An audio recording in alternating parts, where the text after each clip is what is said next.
Rob Sherman, welcome to Strive 365, the podcast. Thanks, Gareth. Good to see you, mate. You too. Hey, it's a real honour for me to have you on the show today for a couple of reasons. Firstly, your rich tapestry of a CV. We'll get through some of that shortly in terms of all the distinguished roles that you've fulfilled first as a player and then a coach, and now as a parent to a couple of kids as well, and some grandkids, as we're saying. But for me, we've had a lot of connection over the last 10 years potentially now. Firstly, through your role at New Zealand Football when I was there as well. But there's two stories that I would like to share, which I probably haven't spoken to you about, which is important for me. Firstly, I was a much younger coach in Christchurch. I just finished up, I think, my third campaign with Mainland Pride, and I was looking around the region, and I'm always been searching for other environments and other coaches to pick their brains, and maybe if I think about this now, probably a bit naive of me thinking that I was like a man on an island. I know that's how I felt at the time, but I think looking back now, I think that was a naive stance for me to take, because there's always other things you can take and glean from people and environments. But I remember asking you for coffee, giving up some of your time, and us sitting in Christchurch. I kind of felt, like I was stuck in Christchurch. We're next, and you just listen, and you provide me one or two little insights around, control what you control, and be patient, and just be ready to pivot at next opportunities, and keep your nose to the ground, and keep working hard, and don't stress that there's nothing else out there. Things will kind of find themselves for hardworking, good people. And a couple of months later, I was up in Auckland and working at New Zealand Football in a couple of the roles I had. So that was really timely advice, which I wanted to share with you. And then probably the second story was a highlight and a low light for me in the same moment.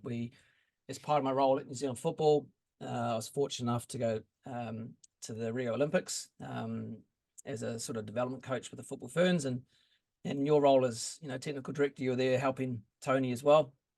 And we're preparing for our first game against USA. And my dad passed away that night, so that was it was sudden. I felt a long way from home, trying to obviously keep that as quiet as I could, because I don't want to disrupt effectively the preparation of players and staff that have been building for this for 4 years. A lot riding on obviously the outcome and results. So to try and navigate that tricky emotional time was tough, and I really appreciated what you were able to provide me at that time, which was just somebody to sit with. I think we even had a glass of red wine, and you got me talking about all the good things and good memories from Dad, and kind of that he helped me get to where I was, and wanted to be part of staying as within the group here at the Olympics, and what that could look like moving forward in the next couple of days. So yeah, again, I find myself sitting with you, getting a little bit lost, and really, you kind of brought me through two, not dark moments, but two really challenging moments in my, only coaching journey, but my life. So for those two stories, I just wanted to share and thank you for. Oh, thanks, Gareth. It's good to know that I've made a positive impact and haven't stuffed you up too much. Definitely not. Hey, Rob, you are what I would class as a triple threat. So somebody that's played at high performance, someone who's coached at high performance, and someone who has a son or daughter navigating this pre-high performance phase. So you are equally as qualified to speak on all three lenses, and I'm really excited to kind of dig out some of the information around all of those 3 points. So I'm going to start with you as a player. Now, a few grey hairs on. You were a player back in Wales. You had Cardiff, Swansea, Hull City on your CV, and also the Welsh national team. So I guess the key question I want to ask is, how do you see the game of football specifically evolving in terms of that academy space, that kind of pre-performance youth team kind of level, from what it was back in your day to now? I think, well, first of all, I mean, obviously, I didn't have a stellar career, if I'm candid. 4 years as a pro, but I never actually played a league game with them. Must have played a couple hundred of reserve games. But in terms of the changes, I think most of them are social, in the sense that there was a lot of informal play in my time. The ability to accrue, I would say, 20 hours a week of informal play was easy. You know, didn't have to think about it. You rolled up at school, half an hour early, game of football, morning break, game of football. Lunchtime, you bolted down your dinner, have an hour of football, afternoon break football, maybe after school, another 25 minutes or so. You know, so you accrued masses of informal play. So one of the big challenges I feel is that, you know, we have a bit of a thrust or an overemphasis on people making it in football. So what does making it mean? Well, for me, someone who makes it is someone who plays for life. End of. Doesn't matter what standard, they play for life. And so at the grassroots level, if we can make the young people fall in love with the game, then that's the starting point. Because I think once you love the game, you'll A, continue playing, but B, if you do find that you've got some talent or penchant for the game, you'll commit more because of the innate love. So for me, that's the big difference today, is that actually we do have too much of a focus on people being, you know, on making it or being successful. And I think the counter to that is, of course, if you don't make it, you're a failure. Well, you're not. You're not at all. The game is there. And when you consider 350 million play, but only 0.02% in a living, that's 99.8 play for fun. Do you see, obviously your role now, we'll talk on a little bit later around the Fiji role, but the time you spend in, you know, the likes of Fiji or some other nationalities around the world where maybe structured formal players maybe not as be all and end all as say Australia and New Zealand. Do you see a difference in the way that the game is played as a youth player in those countries? Well, I think, yes, I do. I mean, ultimately, I went, when I was in the high performance role with OFC, I went around a number of countries and turned up at a village, and there was a sort of a mass game played. And I suppose the age range was probably about 10 years between the youngest and the oldest. And they just played, huddled around the ball a little bit much, but that's typical of informal play, if I'm honest. What I would say is that in my experience in Fiji, the tactical understanding is missing. So there's a gap then between transitioning out of the informal play into, if you like, a more formal structure. But you have to be careful to keep the balance that it's not too tactical and you eradicate the natural talent or natural game understanding that's been developed through informal play. And so, you know, that's a fine line in terms of coaching. You can overcoach. If you're speaking to players and they're kind of thinking back, going, well, I don't have any time for unstructured informal play. Everything is I train four times per week with my team, and I have a game on the weekend. I might have 2 gym sessions. Is any you know emphasis I guess to put on players to go and find that time? It doesn't have to be as a group. It could be individual development training. It could be, you know, where would you say regarding, you know, me hiring you as a coach to come down and work on, say, ball striking or finishing versus me going to the park and working on that myself? Well, I would suggest you could do it yourself. I mean, I'll give an example. When I was at Cardiff City, it was a mate of mine called Paul Mans and myself. Used to go under the stand and we used to knock a ball back and forth to each other and then shout out a turnstile number. And within 2 touches, you'd try and put it through, you know, a turnstile door, which was about a foot or 18 inches wide.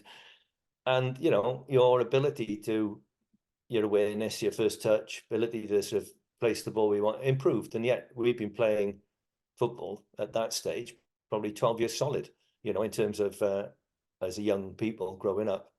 So you can always refine your technical skills.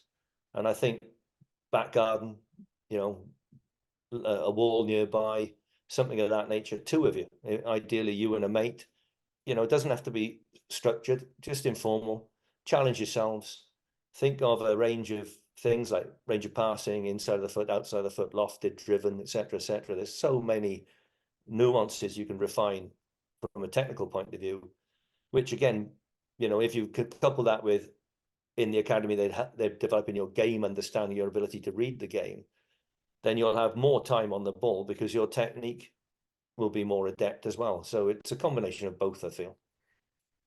Without opening too much of a can of worms around specialization, you know, you also represent Wales in 2 other sports, you know, life saving and athletics. What's your feeling around, you know, today's youth, like high performing youth players who are on that that journey towards first team and professional or the Olympics, eventually in 4 to 8 years time, like, being involved in multiple codes, multiple movement patterns or activities versus kind of, spending every allocation of time available on their specific sport? Well, I think through your whole gestation as a young person, developing hand-eye coordination. So, hitting a golf ball, hitting a tennis ball, playing table tennis, things of that nature. Gymnastics, I feel, is a must, because I just think balance coordination is such a integral part of all sports. I'd say swimming as well, because nothing worse than drowning. But ultimately, if everyone was taught to swim, that would help. But in terms of my own thing, it was all on the back of football. So I mean, ultimately, I always loved all sports. So I even played rugby, played golf, single figures, etc., etc. But in terms of running, it just came naturally on the back of football. So myself and a friend, both represented Wales. He was at high hurdles, I was at 400 hurdles. And basically, neither of us had an athletics coach or did much athletics training. We all just did it on the back of football. When we were with the national team, they asked us what our program our coach had given us, and we both said we don't have a coach, and they were a bit shocked by that, because we were both national record holders as well. But I do think that the fact that you have a diversity makes a difference, in the sense, I think it can add to your catalogue, if you like, and actually give you choices. I mean, they were trying to force us to choose the Commonwealth Games in 78, I think, over football, and both of us were like, no. So I'd signed as a pro in 78. I delayed the signing so I could represent Wales in an athletics event. I think it was against the armed forces or something, because if I'd signed, I was a professional, and in those days you couldn't compete in athletics if you were a professional sportsman. So I delayed my signing by a couple of days or something of that nature. But yeah, I mean, ultimately, I just think the more you play, the better. And there's a point by which you will have a preference. You'll find something that you think you can excel at, while slowly the others drift away. Some of the audience on this will be people like myself who are in charge of programs and pathways and stages of pathways, maybe technical directors at clubs. You've had a lot of experience in national roles, leading these sorts of conversations and pathway discussions, firstly at the FA in Wales, and then New Zealand football in Australia, Football Australia, and back and forth. I guess just before we close this part of the conversation, if you're talking specifically to people who are driving programs and development, like that pre-high performance, but in charge of their pathway, their development, could be a number of programs and how they mesh together. Looking about centralization, looking about diversity, looking at informal play, structured play. What would be the key takeaways that you would advise people to be considering in order to create, a model kind of plan for these players? Well, I think you need to know each individual for a start off. I mean, it is about the player, not the team in essence. So, if someone is lacking in an area, hopefully you can help develop that. So let's just say game understanding. Well, actually, giving them tasks, helping them with the game reading will be a factor.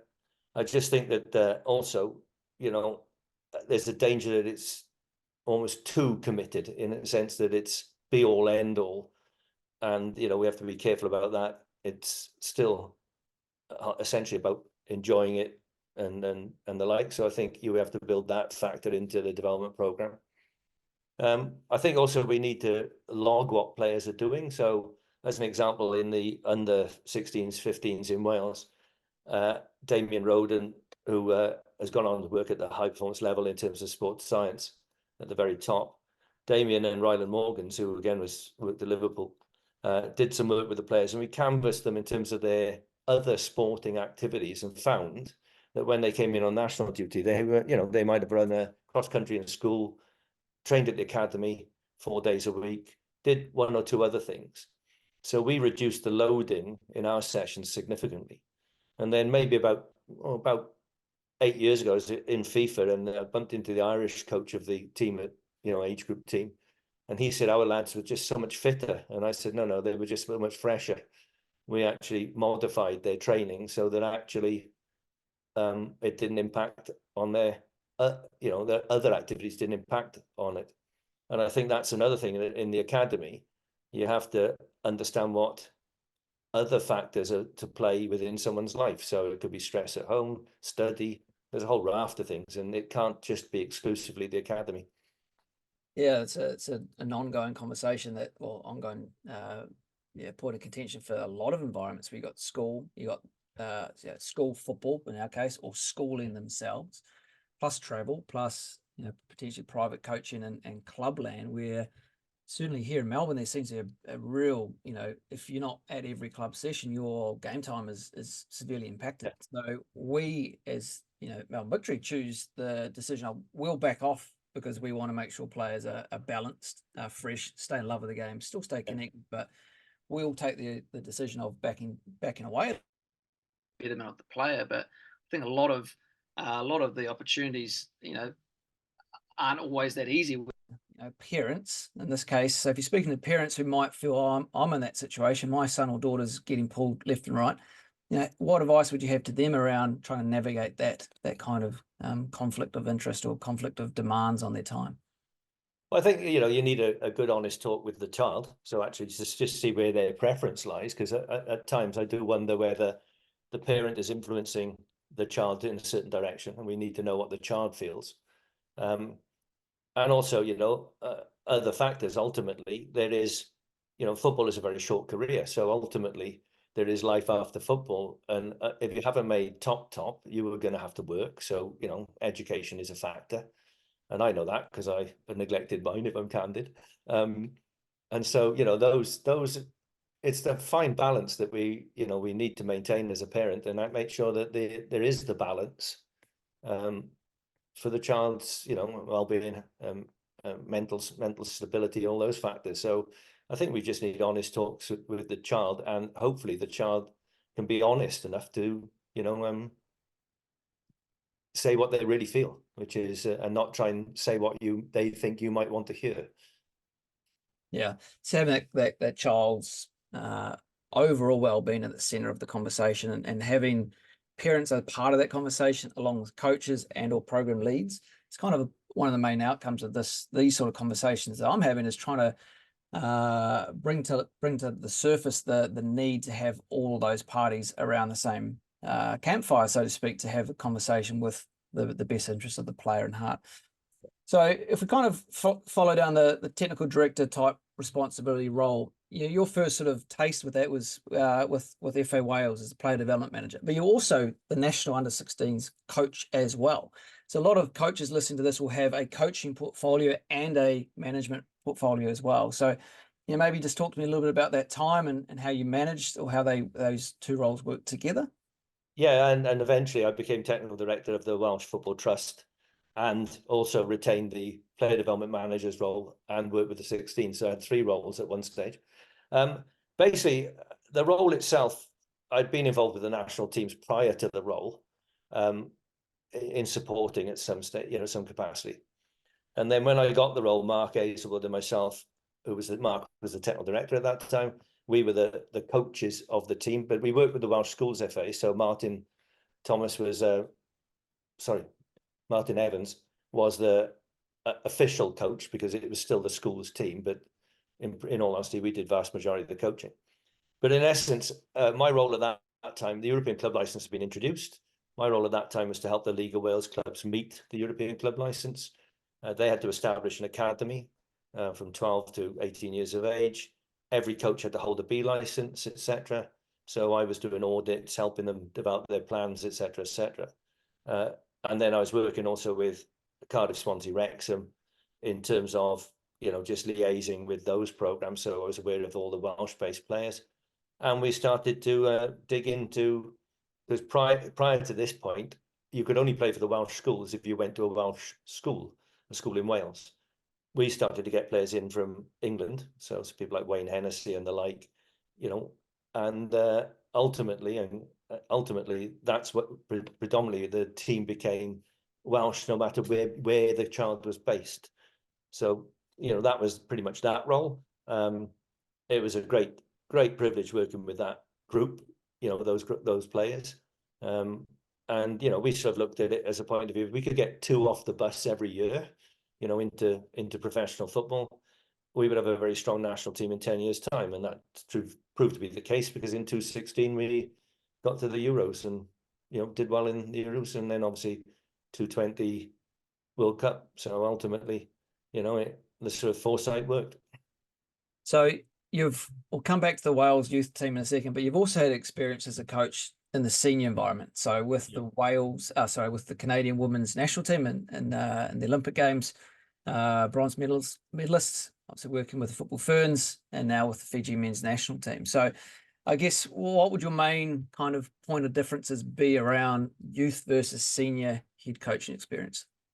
Well, funny enough, I started coaching in my 20s at Llantyr Major in the Welsh Amateur League. And at that stage, I'd had my old prelim badge.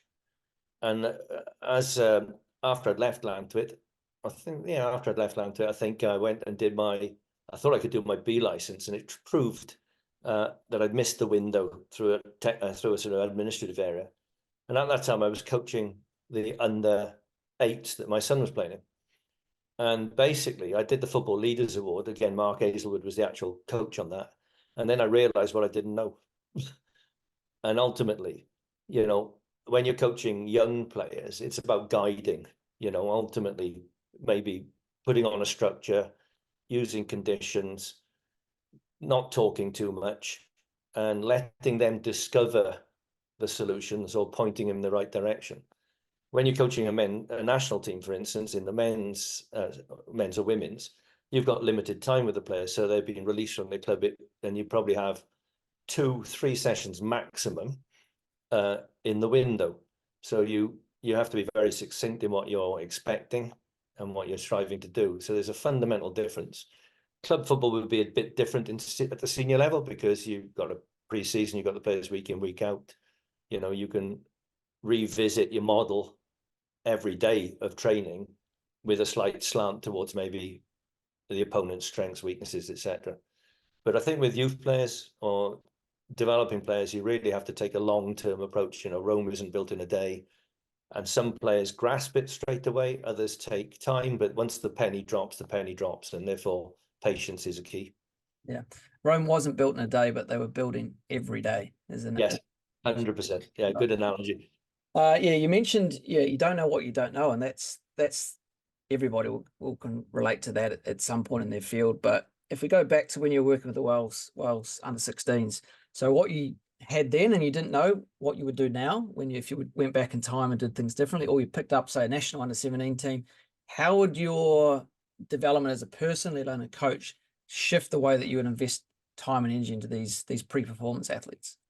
Well, in many regards, we were very lucky in that sense. So myself, Mark, Damien, Ryland, Kevin Thelwell, who's now director of football at Everton, for instance, Malcolm Allen, there was an involvement of various people at times.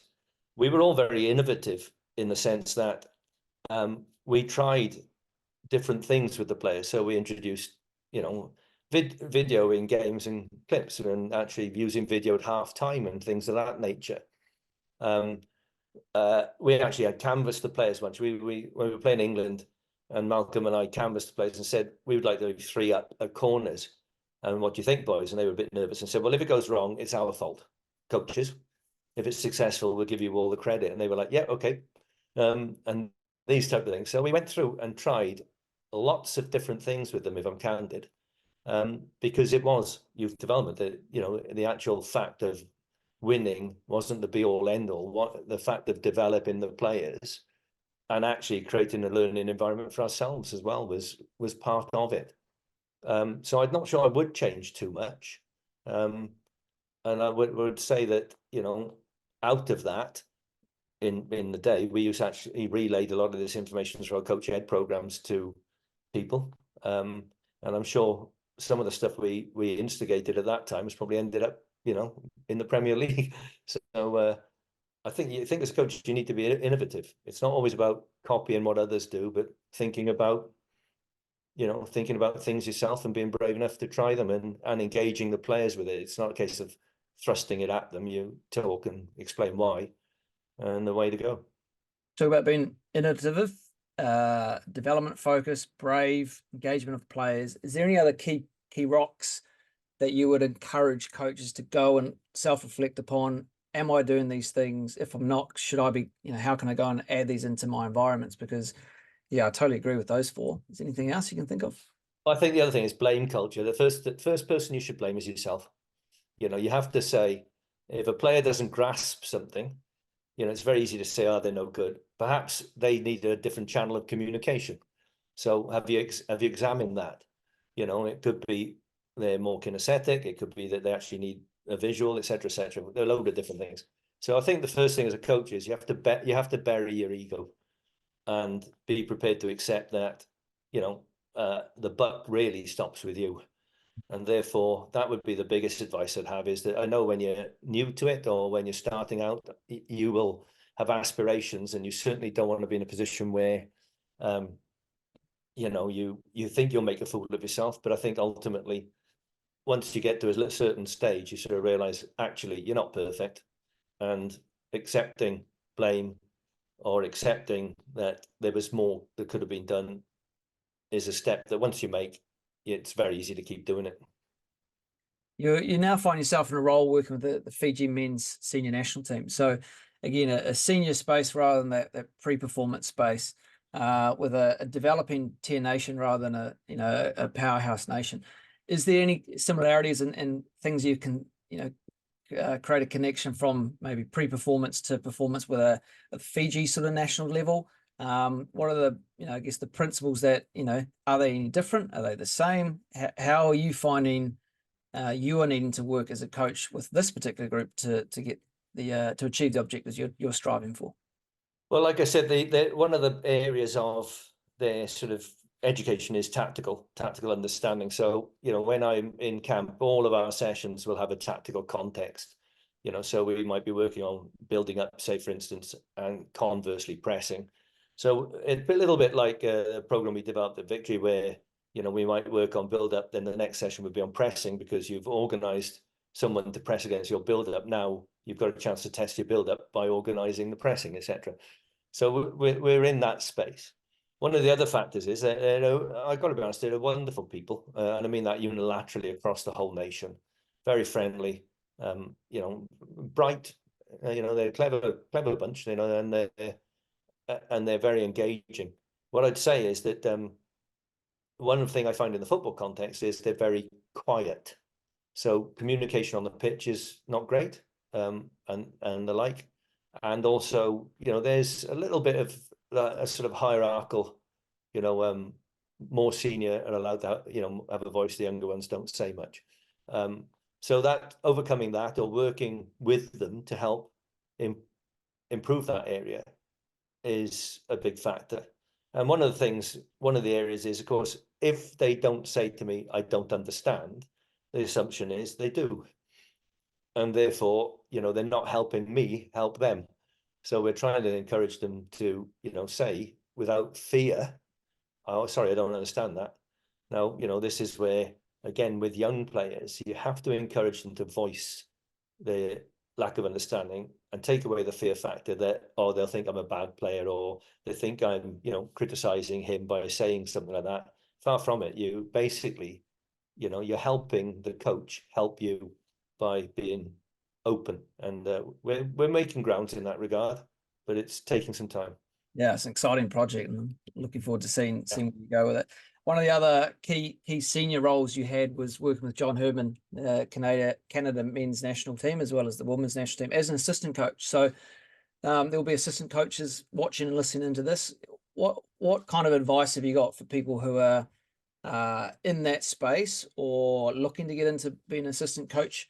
So I remember on our A license that you led, I think 7 or 8 years ago, one of the questions I brought up at the time was, what other components can we add in this course, was management of an assistant coach, or the career of assistant coach as a long-term viable standing coaching position.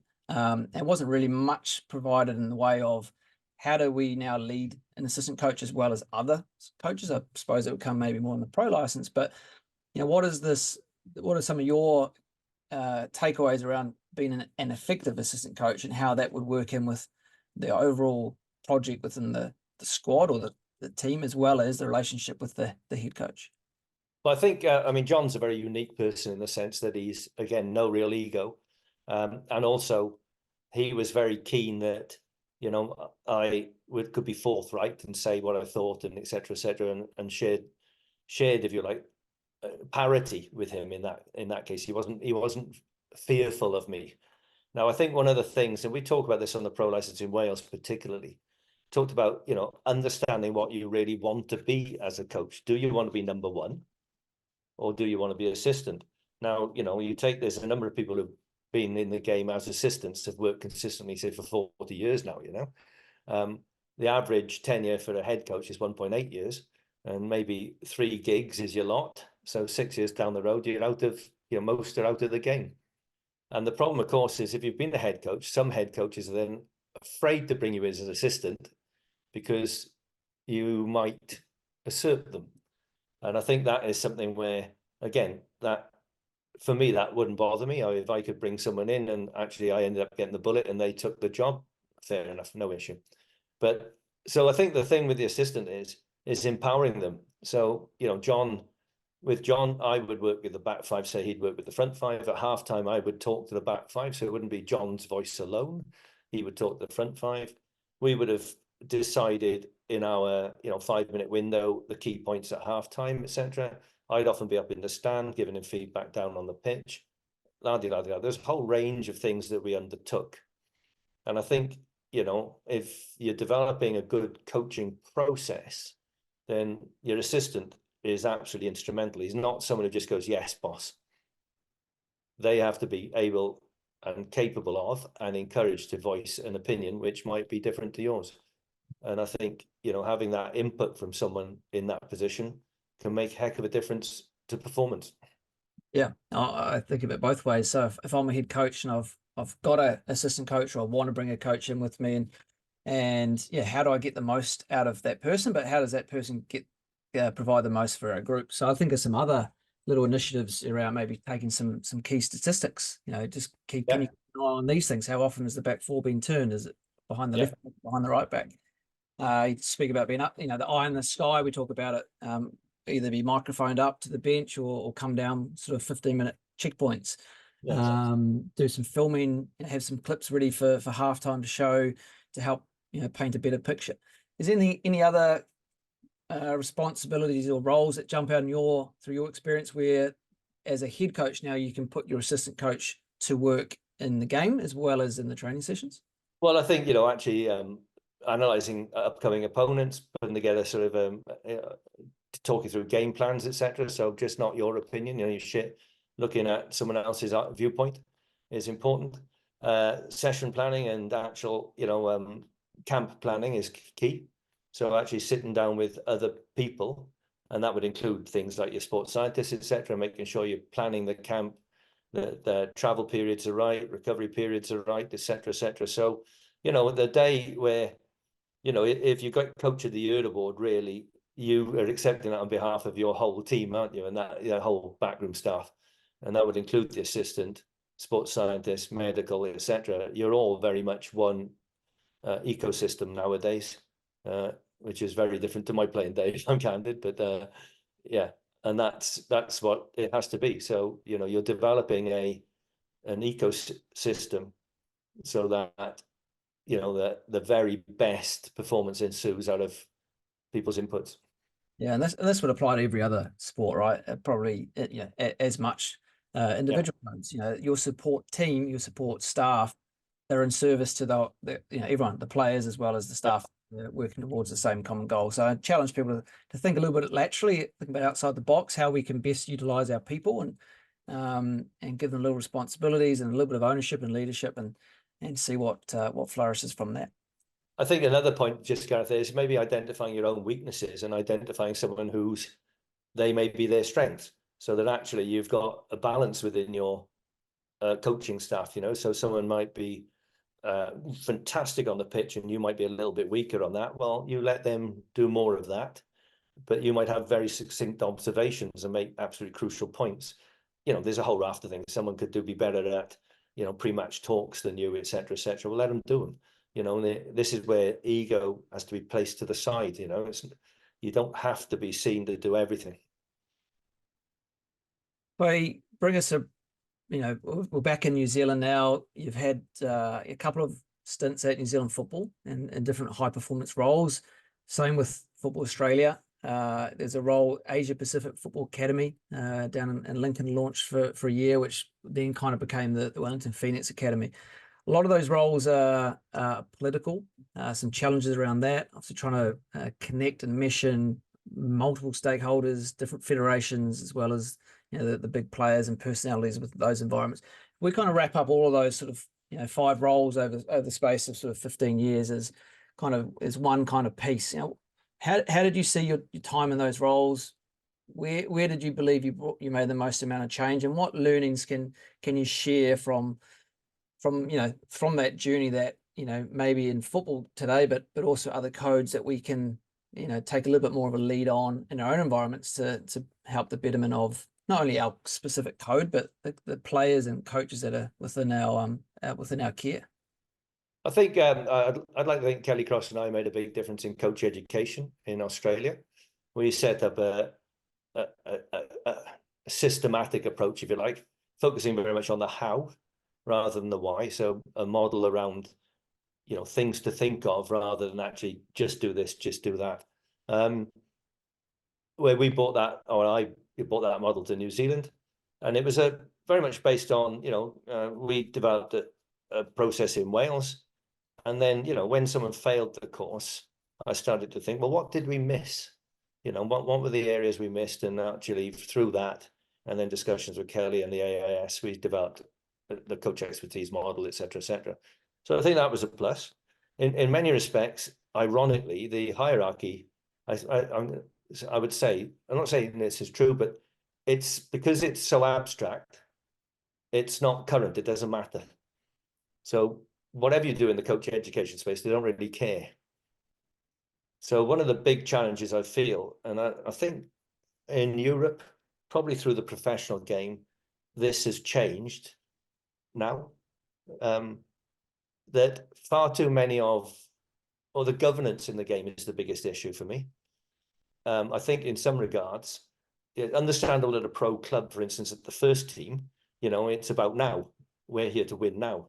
In the academy, no, it's about what you produce in the next 10 years. There's a completely different viewpoint in the pro game, or should be. Your success should be measured on how many players you transition into your first team and how many players maybe go on and bring capital into your club through sales. In national bodies, it's about the game in 20 years. But the issue you have, and it's not the fault of those in charge now, but the issue you have in 20 years' time, they'll get no credit. So very much the decision-making is on next year, this week, next week, now, without thinking of the long term. And in my opinion, as a technical director, as a board member, you're a custodian of the game.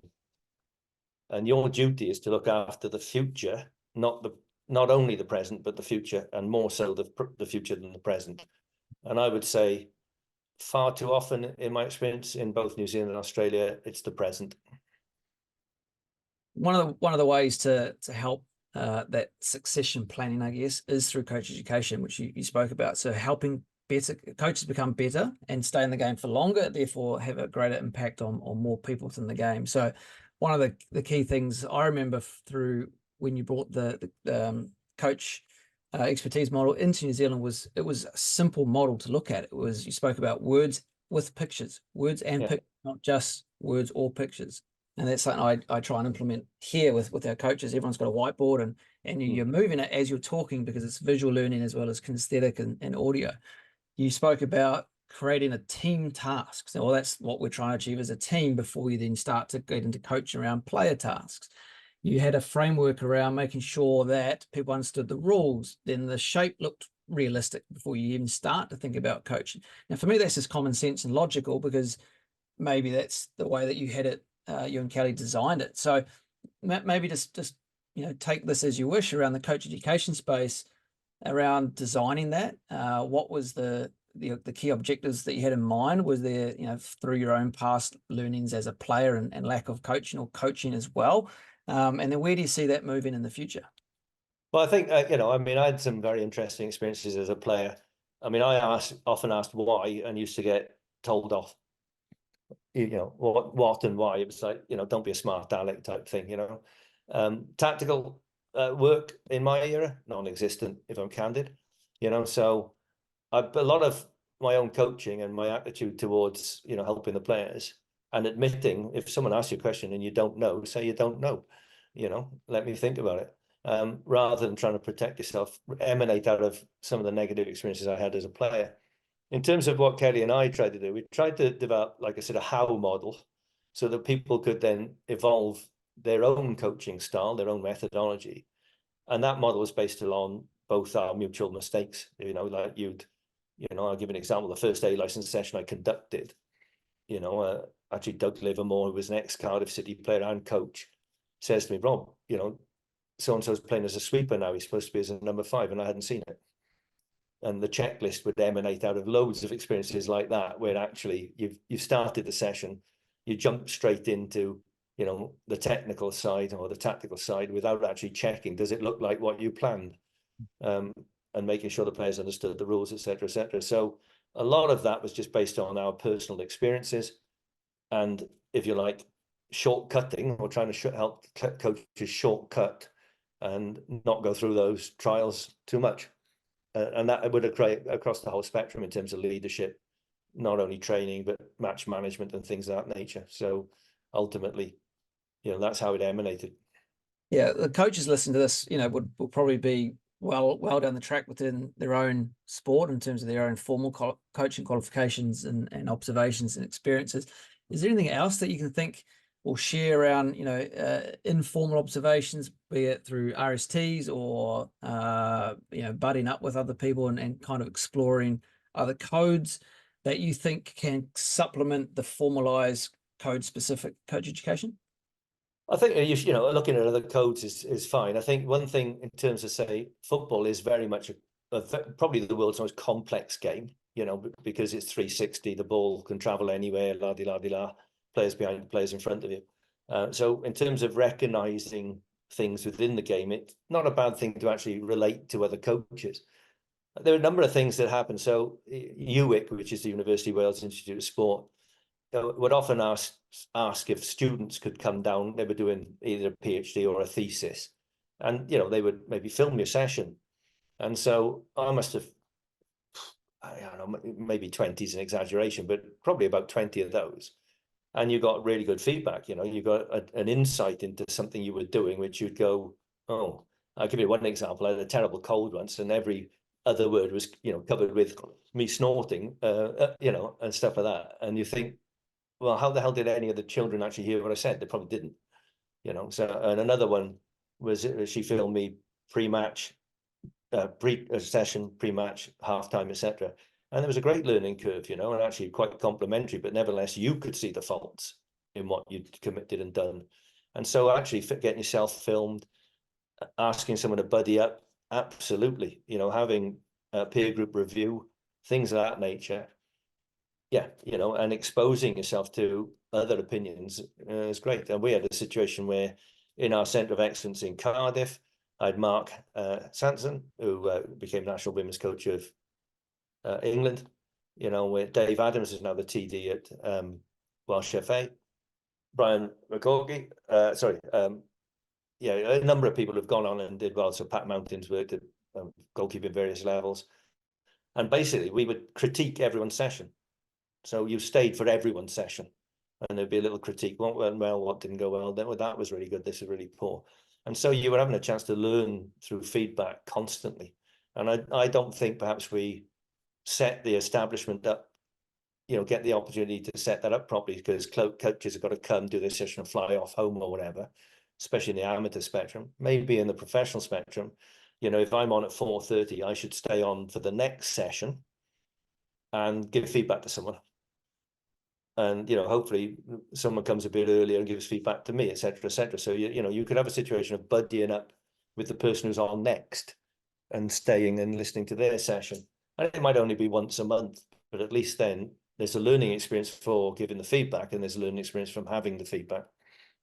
Yeah, I think it speak about trying to help players progress from pre-performance to performance. Same for coaches. If coaches are wanting to, one day work at a professional level or go to the Olympic Games or whatever, these behaviors and traits and principles apply to coaches as well. So, by investing the time in yourself, by going through these different experiences, through getting critical feedback, and sometimes it doesn't feel great and whatever, it's not necessarily shortening the learning curve, but it's going through. It's going to take X long anyway. So the sooner I get to work at getting towards my goal, the more likelihood that objective will play out for me. It's one of the reasons we actually set up the self-assessment session plan in Australia, was because of the size of the country for a start. We couldn't necessarily go out and watch people. But if they filmed their session, mic'd up, the number of questions on the session plan, around the feedback you were giving and what you were intending to do, a lot of people would just go, yes, yes, yes. A lot of people would then go, oh, maybe I could have done, were more reflective. And I think that would be where in a club, hopefully maybe you could give the session video to someone else and they could give you the feedback. In the modern technology, it's very easy to organize that. And so there's a multitude of things that could be done really cost effective and time effective, where you could definitely learn by mentoring and learn by being mentored. And being a mentor kind of rolls in nicely to the final kind of part of this, is around being a mentor to your son. So your son, Drew, if I go back to, his earlier days, he was striving to make it as a professional player as well.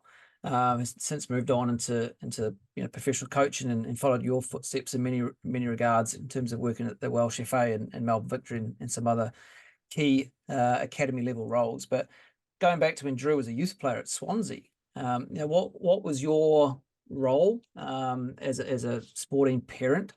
And I guess, how did you, can you think back to times where, maybe you've almost failed him a little bit, and upon reflection could do things differently?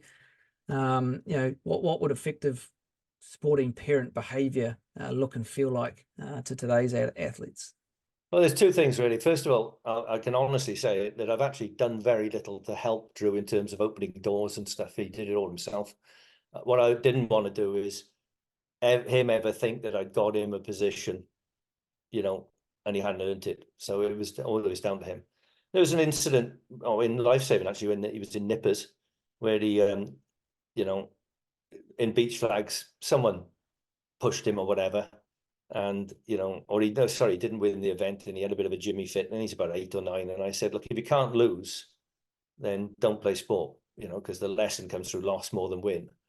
And then in the next event, a couple of weeks later, someone pushed him and picked up the flag, and you could see he thought about it, turned around, shook their hand, and you could see the reaction of a number of parents where they went, "Whoa, that was sporting." But also in terms of the Swansea one, so the coach at the time, Anthony, sort of said to me, "Oh, we should get Drew in." I said, "Well, if you want to, ask him. Don't ask me." And so they did. And I'm sitting on the bank with Alan Curtis, who was the youth team sort of coach at the time. And Alan says to me, "Where have you been hiding him?" And I said, "Well, Alan, he's been playing, and having Lido and stuff. It wasn't my job to push him. It was your job to find him." And so, and he obviously joined the club from there. And the same with all his jobs. So he was youngest academy manager in the UK at Aldershot, youngest A license, I think, possibly ever in Europe at 21. And I had left by that stage. So ultimately, nothing to do with me. And he got the Coca-Cola role, nothing to do with me. The Melbourne Victory role, yes, I recommended him to Trent, but the Brisbane Roar role, nothing to do with me. So I would say the thing that perhaps helped him a little bit was, from a very early age, we'd watch football together. And I would never comment on, what a great goal. I would be, wow, that was a good build-up, the overlap there, or, the tactical side of it. And so from a very early age, you had a very good tactical understanding of the game. Because I haven't watched the game as a fan for probably 40 plus years, in the sense of, great pass or whatever. And so, in that sense, that probably guided his ability to read the game and understand the game. If I'm a dad of a tennis player, and I never grew up playing tennis, what I guess you spoke about there, highlighting some of the technical, tactical aspects of football, which hopefully has a spin-off effect for Drew as an athlete. But if my son or daughter's playing a sport that I had no background in, and which happens a lot, right? What sort of advice would you have to those parents around, similar from your own experiences, but without having that sport specific knowledge, that they can be really helpful and beneficial in terms of growing either their love for the game or some further inquisitiveness around certain aspects of that chosen sport? Well, I think, if you can't give any feedback on the tactical, don't try to, because ultimately you could be wrong.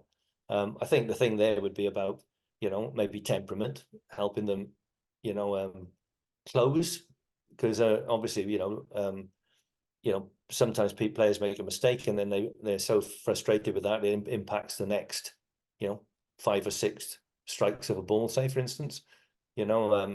It's the same in football that, your players go absent because they missed a goal or they made a bad pass. They're absent for maybe 3 or 4 minutes. You're down to 9 men.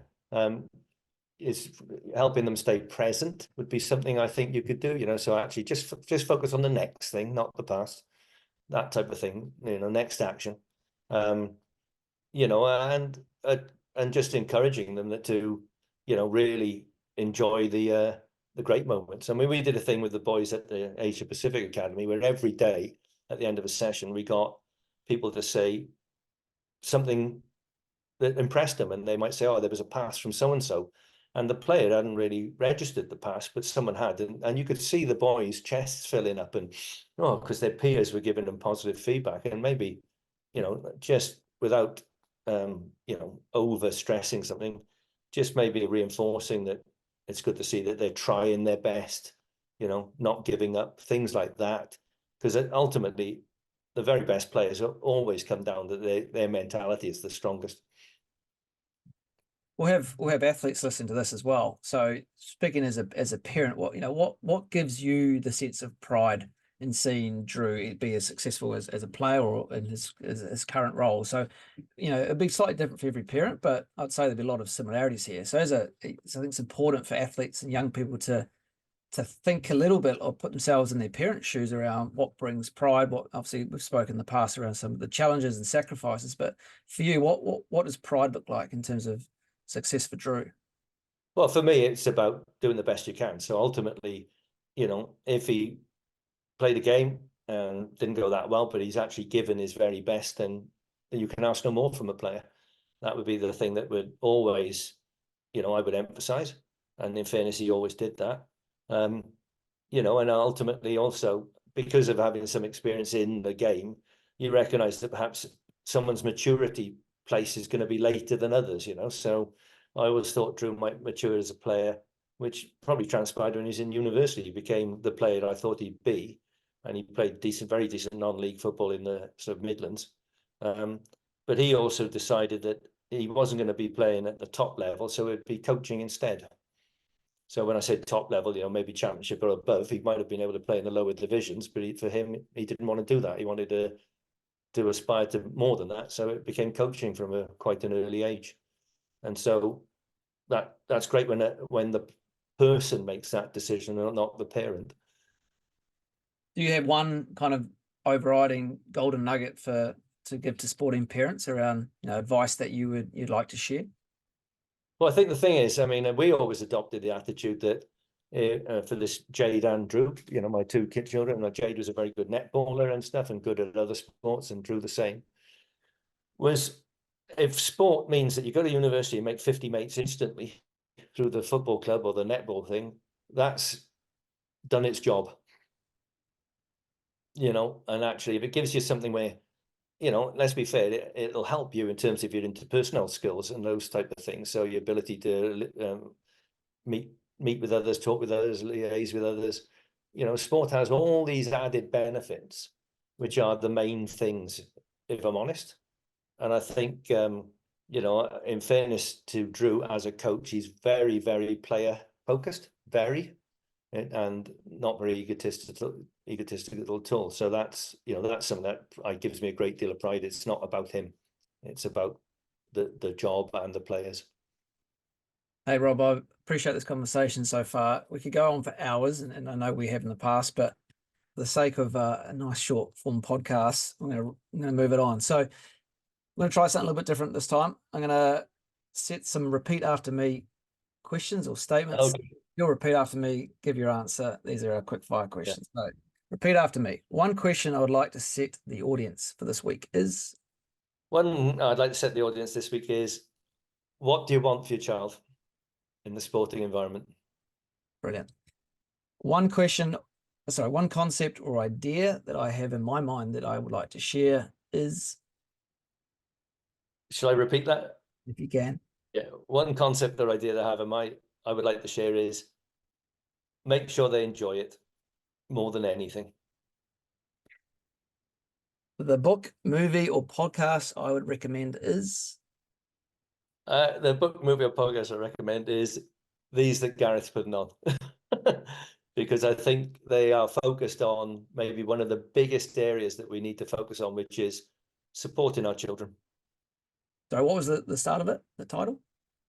The book, movie, or podcast recommended is, I have this, and I got to be honest, what are we on? What's the title of these? Oh, this podcast? Yes, yeah. Oh, brilliant. Oh, Strive 365, first plug. Oh, there we go. Strive 365. There you go. Thanks, Rob. If I had a magic wand and could change one thing about my sport or system, it would be, Governance, I feel. I feel that the governance, in terms of the voting system for people to sit on boards and the like, impinges thousands of very, very good people who've got the sport at heart, really making the impact they can, because, often they trying to stay on the bus long enough to make the impact becomes more important than actually making the impact. And I don't mean that from an egotistical or selfish point of view. I'm convinced that the vast majority of people who sit in, football boards, FIFA, etc., are there for the right reasons. It's just they have to play a game to stay there long enough to make a difference. politics and sport, eh? Yeah. One piece of advice I would like to share is, One piece of advice that I'd like to share is that no one knows it all. the thing that I am striving for at the moment is, The thing that I'm striving for at the moment is qualification to the World Cup with Fiji men's national football team. I wish you all the best for that. And finally, my quote for the week is, My quote for the week is, try to remember what you don't know. hey, brilliant, Rob. It's been a pleasure as always. It's been too long since we've caught up in person, but I really thank you for your time, your wealth of experience and insights, speaking specifically to athletes and coaches and parents, and everything in between. It's been brilliant. I'm sure everybody's taken a lot of things from this. So we appreciate you for all of that effort. Wish you well with the Fiji men's national team. We'll see you in the FIFA World Cup in North America, I believe is the next one. What's sort of the next round of qualification? So we have a potential. Nations Cup in June is key, because I think that shapes the way the draw works for the actual qualifiers.